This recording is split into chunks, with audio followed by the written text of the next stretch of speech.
To me, unity, both on a political level, a social level, and a spiritual level, is still a core aspiration that makes us who we are as a people. And that extends to beyond the Jewish people.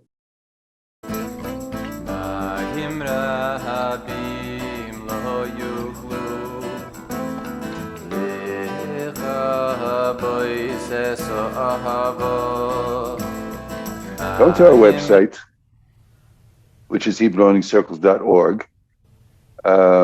Go to Jewish Resources, scroll down to Parsha Videos, and you'll find the source sheet right there. Special treat. Today's lesson is about the holiday of Shavuot. And instead of actually reading a commentary by the Ishbitzer Rebbe, today we're going to actually read commentary by his great-grandson, by a relative, who's his namesake. This is Mordechai Yosef Elazar Liener, who wrote a book by the name of Tiferet Yosef. He starts by quoting actually the verse from the book of Exodus, chapter 19, verse 2. Va'is'u mirefidim vayava'u midbar Sinai vayachanu bamidbar va'ichan sham Israel neged hahar. Having journeyed from Refidim, they, people of Israel, entered the wilderness of Sinai and encamped in the wilderness. And here's the end of the verse, which is the kind of the crux of the commentary, especially Rashi. We'll look at it in a moment. And the verse ends like this: He, Israel, he, she. The point is that it is in the singular. It's not they, Israel, but he or she, Israel, encamped there in front of the mountain. And that is actually the grammar. That is the language of the Torah. So Rashi asks, why does it say he, she, Israel, camped before the mountain? And this they're about to receive the Torah. This is right before they're receiving the Torah. And Rashi says, Keish echad belev echad, as one person and one heart, they camped there. That is why. Otherwise, the Torah would have said they, plural, all the multitudes of folks. But it says he or she. The whole people, the 2.5 million people, according to some counts, are referred here as one person, one entity. So why is the Torah suggesting, according to Rashi, that the people of Israel were perfectly united when they gathered at the foot of Mount Sinai to receive the Torah? What is then the secret of true unity? Is it even possible? Is there a solution to the diversity/unity conundrum? We have unity on one hand as perhaps an aspiration, maybe even an experience for us. And perhaps, this is what the Midrash, what our tradition tells us, is that the people of Israel at the foot of Mount Sinai, right before and when receiving the Torah, there's this cathartic experience, this altered state experience of unity, not only amongst them, but with the entire universe, with the star, with the cosmos, with God. There was this moment, there was singularity, this moment of unification with all reality in that moment. That is how the tradition talks about it. Yet, there's so much diversity, there's so much difference. Is there a solution to that conundrum of human aspiration and human existence and human experience? On one hand, we want to be unique, we want to be separate, we want to be different, we want to be distinct, and we, some believe, I believe, that we benefit from diversity. and we benefit from you be you and me be me. On the other hand, there's this aspiration, there's this sense, deep, intuitive sense of the beauty of unity. In fact, that's what love is. That is often the experience in love making, right? This sort of like union that exceeds the ordinary state of mind and experience as a human being in a body. And let's go right to Rabbi Liener, the great-grandson of the Mei HaShiloach, of the famous Ishbitzer. And he says this, he repeats that quote, the end of that sentence, Vaychan Sham Yisrael neged Ahar, and Israel camped right opposite the mountain. Ita b'mechilta v'uva b'Rashi al mekomo. It is said in the Midrash that keish echad belev echad, that they camped there as one person with one heart. V'hainyan b'zeh, and what is this? What does this come to teach us? D'hinei kol hapirud sheyesh etzel adam, that all sense of separation that a person experiences, nimshach mizeh shenistar me'adam or Hashem barach, extends from the phenomenon of the hiddenness of God's light from a human being. That's all there is to it. When God's light is concealed to us, we have an experience of separation. But if a person recognizes, is conscious that, as it's written in the prophet Malachi, chapter 2, verse 10, Halo av echad lechulanu, halo el echad bra'anu. But if a person comes to that recognition that we have one Father in heaven, Heavenly Father, and all of us, and there's only one God, one Creator has created us, Azur She'ela, then it begs the question, Madua nifgod ish be'achiv? Why should we come into conflict between one person and his brother or sister? If we truly recognize that, there would be no separation and by nature no conflict between human beings.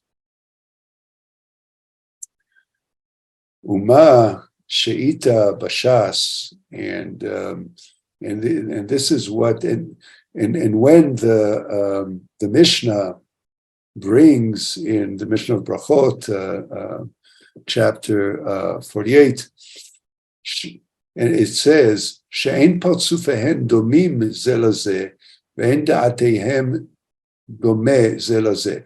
So the Mishnah here, he's quoting this reference where it says that when you look at the people of Israel, no two people have the same opinion. And you know the joke that 3 Jews have 5 opinions.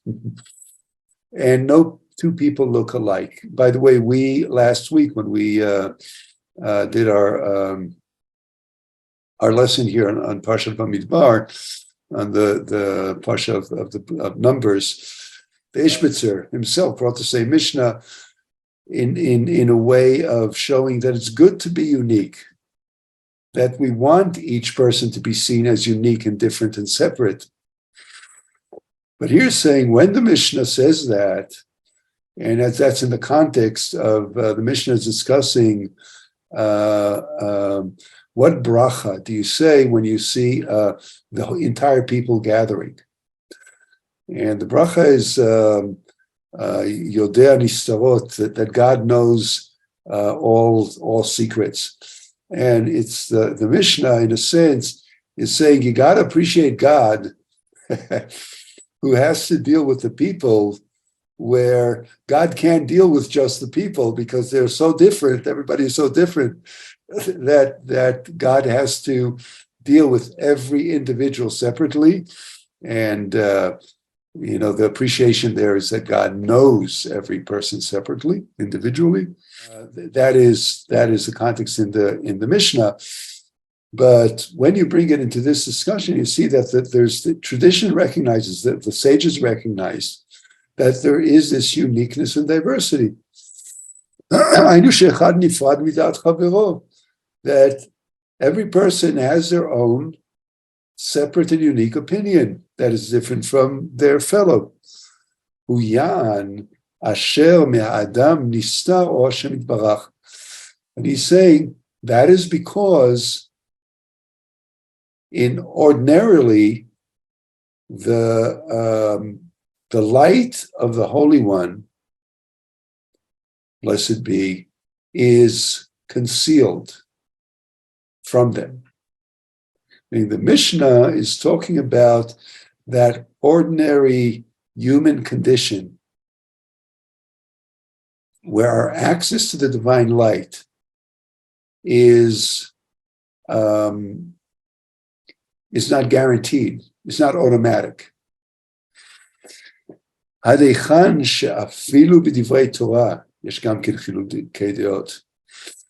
much so is that even with the study of Torah, there are differences of opinion. That every person understands and understands the intention of the words of Torah in a different way, in a unique way to him or her.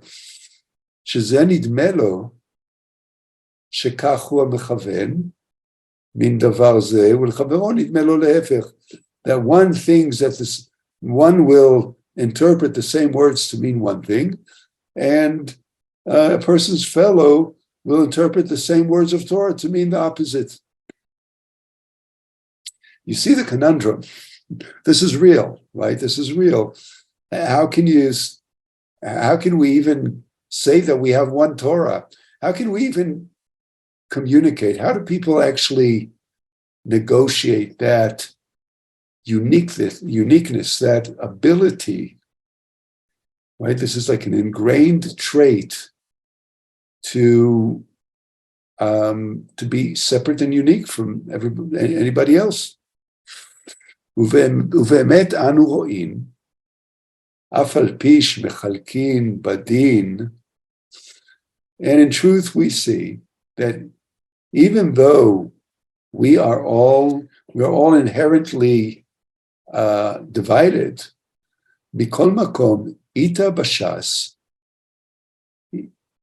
nevertheless, it is also brought in the Mishnah, and this is in the tractate Pesachim Nun Gimel, 53, בין שאמרו להדליק ובין שאמרו לא להדליק, שניהם לדבר אחד נתכוונו.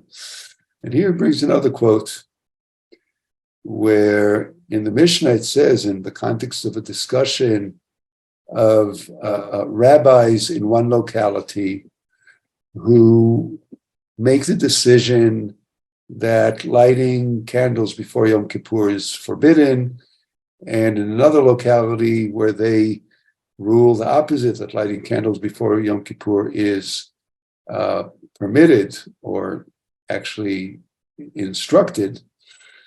Nevertheless, they both are ruling opposite rulings for the same intention. And the intention is to help people avoid the temptation to have conjugal relations on Yom Kippur. So, but to our point, what he's trying to tell us is that, yes, there are divisions. Yes, we may be divided about the means to an end, but we all share the same end. So you see that he's starting to show us a way a coherent way to resolve the conundrum of diversity and unity. ומה שנדמה שיש פירוד וחילוקי דעות, זהו מחמת שנסתר אור השם יתברך מאדם. And here goes back to his mantra, to his main idea, that the fact that people being that they have differences of opinion, it's only because that the light of the Holy One, blessed be, is hidden from us humans. וכאן במתן תורה, שהתחיל השם יתברך להאיר מאורו אל תפיסת האדם. And here meaning in this moment of the receiving of Torah at Mount Sinai, remember our original verse is that they're all camped opposite the mountain, gathered in anticipation of the receiving of the Torah. So in this moment, where the Holy One, blessed be, begins to shine God's light, then all of Israel camp opposite the mountain as one person and one heart. And there was no separation amongst them. This is where he concludes. I wanted to share this teaching, particularly right now. We are very aware now of very deep and painful to me, divisions amongst our people and amongst people in general. Here in Israel, there's a huge divide amongst the secular and the ultra-Orthodox. It's a political divide, it's a cultural divide, it's a religious divide, and it's truly painful. There's a lot of animosity. There's a lot of anger, hatred. I've been going to the demonstrations to protect democracy, and it's hard to be a yarmulke wearing individual. And there are there are enough of us in the crowd, and to hear people who are very principally and very deeply secular and hurting talk foul against Jewish religious people and practices, and this is sort of like an edge, as I see it, of self-hatred as well as hatred amongst brothers and sisters. That's how the conundrum plays out here. The other day, a friend of mine, dear close friend of mine, who's a avid secular Jew, posted something on Facebook. It says something to the effect that now that you Orthodox or ultra-Orthodox are stealing our budgets and gaining all these wins, you're stealing our money, you're stealing our budgets. It's pretty clear that we're no longer one people. We should be two different states. I understand where the anger comes from, where I understand the division. I feel like my friend, but to hear that being vocalized, now we're not the same people. Now we're divided. We should split. That hurts. That is a solution to the conundrum of diversity and unity that I'm not sure, it's deeply felt, but I'm not sure that's the smartest. I'm not sure it's seeing a big picture. And it calls on those of us who oppose another Jew, who takes another position, to ask ourselves, where do I fuel the division to the point of a break, a point where the potential for unity is sacrificed? Now, it's a conundrum. I want to put it out as a conundrum. I'm not suggesting a solution. I don't know the solution. To me, unity, both on a political level, a social level, and a spiritual level, is still a core aspiration that makes us who we are as a people. And that extends to beyond the Jewish people. I mean, what about American society, European society? What about Russia and Ukraine? To what extent, how do we negotiate our deep, deep opposition, our recognition or deep belief that there's evil on the other side, and our need for unity and solidarity because we're all human. And the question is, how do we make room for the divine light to come in so we can all see that unity? The Kotzker Rebbe was asked by one of his followers, where is God present? And the Kotzker's answer was, God is present wherever we let her in. As we're about to celebrate the Shavuot, the holiday of commemorating the receiving of the Torah on Mount Sinai, let us do that with the intention of unity, of assent, of opening our minds, of softening divisions, deepening uniqueness, but with that also deepening harmony and unity amongst us, the people of Israel, and amongst all people. And let us say, Amen. Come back for more next week. Shalom for now. Today, thank you, everybody. Again, click subscribe button. Doesn't cost you anything. We really appreciate that. Like to have that extra layer of connection with you. Like and subscribe. Come back.